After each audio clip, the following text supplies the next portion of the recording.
I'm Bob Kester for Don Odells Legends, and with us today, Charlie Farren. Charlie, it's great to meet you. Good to see you, Bob. You know, there's one thing that if anybody has never met you before, they will soon realize that you have this infectious smile. Like you've never had a bad day in your life. Oh, well, thank you for saying that. I have. Oh, really? Okay. Because as I was looking you up, I'm thinking, yeah, we all remember Fahrenheit, and it was a big band out of the 80s. Being a Massachusetts band, you had help from BCN, which was how it was done in the old days. You had to get your record on the radio. Yeah. And I remember you being in the Joe Perry project, and I wasn't sure, which one was first and which one came. But then when I started looking into it, the Joe Perry project was first, and it almost dissolved at the end of it. Yeah. What was that the inspiration to start Fahrenheit? Well, it was in some way. I mean, I had a band called Balloon, and we were doing really, really well. And we had, at the time, I was working with Ahmet Erdogan, and they were kind of trying to get me to go solo. Yeah. And Balloon had 2 or 3 big regional radio hits. One of them was East Coast, West Coast. One of them was Listen to the Rock. I mean, regional. Maybe 10 or 15 stations were playing it in rotation. So we were playing headline the big rooms, and it was a blast. We were really starting to feel like it's happening. Right.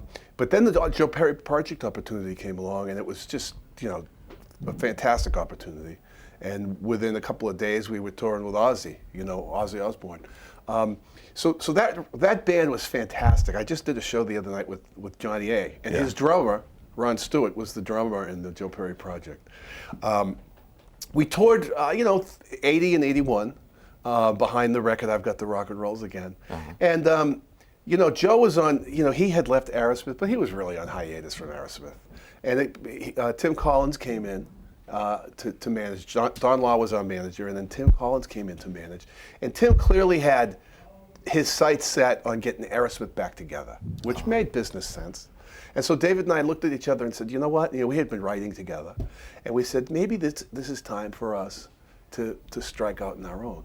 And you transcended well, not just on radio, but Fahrenheit was a big staple for MTV as well. Do you still have that white teardrop guitar? As a matter of fact, recently had those rebuilt. Oh, did you? By the Joe Perry's Guitar Tech. Built them for me back then. And I used them throughout, just thousands of gigs. And they kind of fell apart and got funky. And I ran into him on Facebook. And Neil V. Thompson is his name. And I shipped them down to Florida where he lives now, and he rebuilt them, and they're beautiful now. Oh, nice. I love those teardrops. But yeah, Fahrenheit came after the Joe Perry project, and it came after my deal with Ahmet Erdogan. Mm-hmm. I did that for a year, kind of a development deal with Ahmet, and I was doing this jazzy stuff that I did tonight. Yeah. The swingy stuff on my acoustic, and he loved that. But he said, I can't put the record out because that's Laura Branigan was what was happening then. Yeah. He said, so just keep writing. And finally I just said, dude, I just was toured the country for a year and a half with Joe Perry. I got to get out and play, So David and I started Fahrenheit, and we experimented with different configurations, and we finally ended up as a trio, and we really developed our sound and got a deal on Warner Brothers pretty quickly. And you've been writing music your whole life. What comes first, the lyrics or the music? I write every day, and I play my guitar every day. I don't practice guitar, I write. Mm-hmm. And sometimes it's a riff, sometimes it's a beat, sometimes it's a chord change, sometimes it's a song idea for a lyric. So it's all different ways, and I probably have hundreds of songs, bits and pieces at all times, and I'm working on, I just bought a banjo. Oh, really? And I got inspired to write, 3 songs with the banjo. So it's just the trick is to just keep trying new things and trying to inspire yourself to try stuff, So the banjo is my latest experiment. We were talking about both of us from Massachusetts. I'm from the Berkshires. You're from the good half of the state when it comes to rock and roll and music and creativity. You came from a musical family. Where did the guitar come from as far as you learning how to play guitar? Well, my dad had a guitar, a little Silvertone. Mm-hmm. I still have that now. And I learned how to play, some chords on it. Sure. And my sister played banjo in a band. She's a couple of years older than me. They had four girls, guitar, 12-string, a 6-string, a 12-string, a banjo, and then one girl played tambourine. And they used to practice at my house, and they used to do gigs around Malden, where I grew up, Malden, Massachusetts. Yeah. And there were 2 Jewish girls and 2 Irish girls, and they called themselves the Gemini Players, and they played in Malden old age homes. What an interesting combination. Half Nagila, half Wild Colonial Boy, you know. But they played, and I thought, that's fantastic. You can have your own band. And so right around the 8th or 9th grade, I started trying to put bands together. How about vocally, too? Because you're We just always- as strong singing. We always sang. My sisters sing, and we would go on long rides and we would sing. You know, my family sang. We'd all sing, let's have a song, you know. So when I went to school, you know, the teacher would say, okay, everybody stand up and, you know, sing. And all these kids would have these little voices, and I started singing. Everybody turned and looked at me. What? But yeah, we always sang. You know, for a while, my sister, my youngest sister, Robin, sang in a band with me.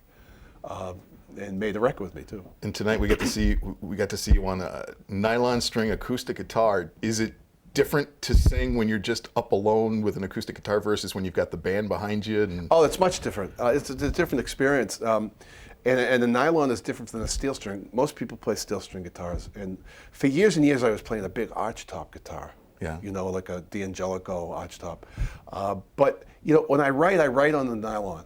When I come up with ideas, and this past record, a lot of the songs I recorded the nylon guitar, and I thought, you know, this is the thing. Nobody plays nylon. Me and Willie Nelson play nylon guitar. Sting does sometimes. So I thought, hey, I'm gonna just go out and do that. And banging on the banging on the guitar is percussive, and you do strike me as the kind of guy who likes to do it all, because you also sang the national anthem too at Gillette Stadium. I sang it at Gillette a couple of times, and I sang it at Fenway a couple of times. That's got to put some pressure on you. The first time, I found the trick. Yeah. And the trick is, you got to find out what your highest note is for that day, and then you start on the octave below. And that's how you do it. And don't listen to it, because the sound is crazy. Yeah. Now at Fenway Park, they've put in a new PA system there, and it's surround, and it's fantastic now. But when I did it, there's no monitor. Okay, so that's the first thing. Yeah. So the speaker is way in the back left field wall. So it takes a while for the signal to get to the speaker. Then it takes a while for the speaker to get to your ears. So there's a long delay, and then there's the slapback. So it's crazy. All that going on. So you just gotta not think of anything except moving along and singing the song. Another thing that I find amazing about you and the bands that you've been in, you played the streets of Worcester. Yes, we did. Simulcast on TV 38, which is big in Massachusetts. If you're from Massachusetts, you know TV 38. You know WAAF. It was on TV, and then it was live on AAF. So you could listen to it in stereo. That was before stereo TV. So people would turn the sound off the TV and turn their radio on, and that was awesome. And that's where I think it was WAAF, and that's where David and I met a drummer for Fahrenheit. Oh, yeah? John Muzzy, because he was playing with Steve Cataldo's band. You were always out there, manipulating it any way that you could, and that was what I always remember. The old-fashioned way of being in music was, how do you get yourself out there? You get on the local radio stations, you shop your records around. You guys certainly pulled it off. We did, and I recognize that in Extreme, The Dream. They all were really good at it. And the interesting thing now for me, coming back into music after I was in high tech for 24 years, doing business development, and coming back, it's different. Everything is different. It's new challenges and new benefits. You learn the new technologies as far as the internet and how to reach people through Facebook and social media. That's right. It's the new radio. Radio is more closed than it used to be. When you left to go do high tech, you got to raise the family? Yeah, I had 3 kids, and I worked with partners, with third-party companies. But that's when I started to perform solo, because I wanted to still perform. Yeah. But I couldn't be flying all over the world and have a band, that didn't make sense. So I started to perform solo in little coffee houses, and learned how to do that. And that's another balancing act. Yeah. But once you learn the tricks, and once you're prepared, I find it liberating. And you could play with tempo. You can play with tuning. There's a lot that I think is, I really like the way it focuses on the lyrics and it focuses on the voice. It focuses on the chord changes in a different way. I still perform with Fahrenheit a couple of times a year. Yeah. We have one coming up in March 28th at the Bull Run, and I have a solo show coming up on the 8th of February at the Bull Run. And then we always play every summer at the Blue Ocean Music Hall in Salisbury. We have an August show there. Oh, nice. Yeah, so we do really well, and we're great friends. But David also plays with James Montgomery. He sometimes fills in with Aerosmith. Muzzy plays with his band Beetlejuice. Yeah. So it's hard to get everybody together, but we still have a blast when we do play. Do your kids play? My son plays saxophone in the marching band. Yeah. When he was in high school, he's in college, so he doesn't play as much now. My middle daughter plays guitar and makes records and writes songs, and she's very musical. She's working as a model now. And my oldest daughter is an athlete. She was the captain of her high school and college varsity track, cross country. So she's not a musician, but she's a fantastic athlete. Well, Charlie Farren, it's great to meet you. Hey, it's my pleasure. Thanks for Excellent. joining us today on Don Odells Legends. Fun night.